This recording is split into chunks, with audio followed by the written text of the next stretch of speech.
You then have to ask yourself, what does the UN consider unsustainable? And in a 1991 quote from the UN Undersecretary Maurice Strong, he quotes, "It is clear that current lifestyles and consumption patterns of the affluent middle class involving high meat intake, consumption of large amounts of frozen and convenient foods, ownership of motor vehicles, numerous electric household appliances, home and work air conditioning, expansive suburban housing are not sustainable," end quote.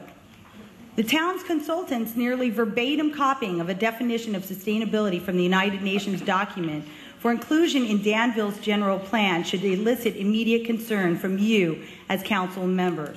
On February 7th, I emailed the town council copies of documentation alerting you to the worrisome connections between DCE planning, ABAG, the Bay Area Alliance, and their adoption of the United Nations definition for sustainable development, including the endorsement of the International Earth Charter.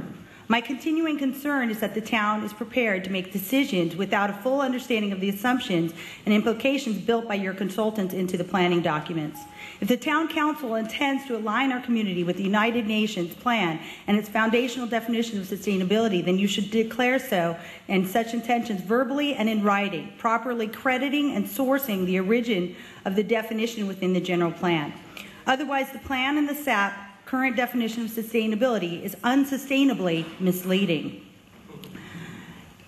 And therefore, we are asking the town to cure this problem by taking the following actions.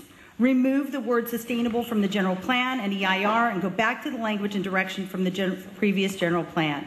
Danville can continue to conserve and preserve without this misleading and controversial language in our plan. And number two, reject the adoption of the SAP plan entirely. This plan is, according to the town's last meeting, optional and common sense, and therefore unnecessary. Thank you. Thank you. Okay.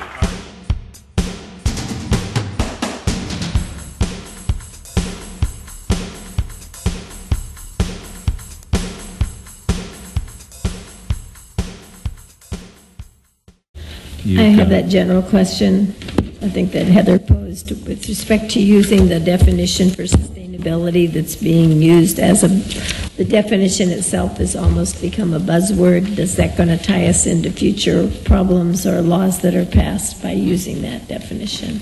What word is that? Well, that's the whole definition of sustainability is being able to not use up the resources needed for future generations. And I don't have a problem with that concept.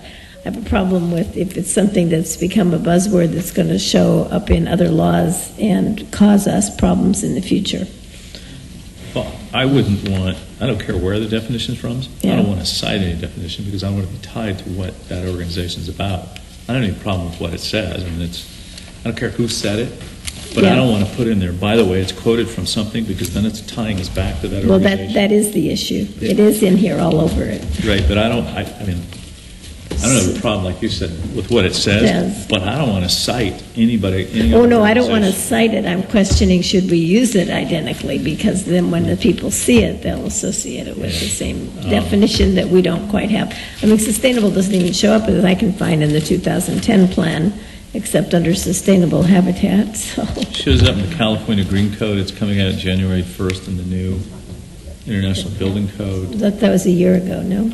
Is that in there? No, the new version of it. Another version of it. But my point is it all has that in there, and they don't reference, because nobody wants to reference anybody else's issue. It's kind of like looking up the word. That's my point. I don't want to reference. What's the definition of should? Well, you can look it up in Webster's, and it says ought to, but not necessarily will be.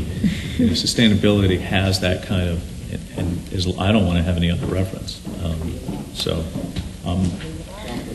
I don't think any of us are disagreeing with what it says. I wouldn't make any change. I wouldn't either. But no references. No, I don't want to reference. I didn't even want to use their identical language was the point. I don't want to reference or cite. I just don't want it to be identical, that's all. Concept is good. Pardon? Yeah, I don't.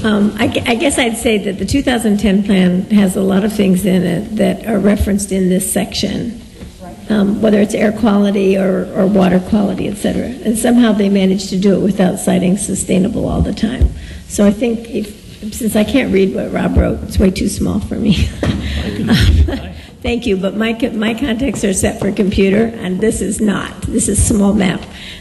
So I would suggest that what his suggestion was that when we can refer to clean water and efficiency and air quality, rather than using the word, that's more clear going forward, because that's a word. Those are words that we all know and have had here for 30 years. So, but I can't tell you specifically in his pages which ones do that.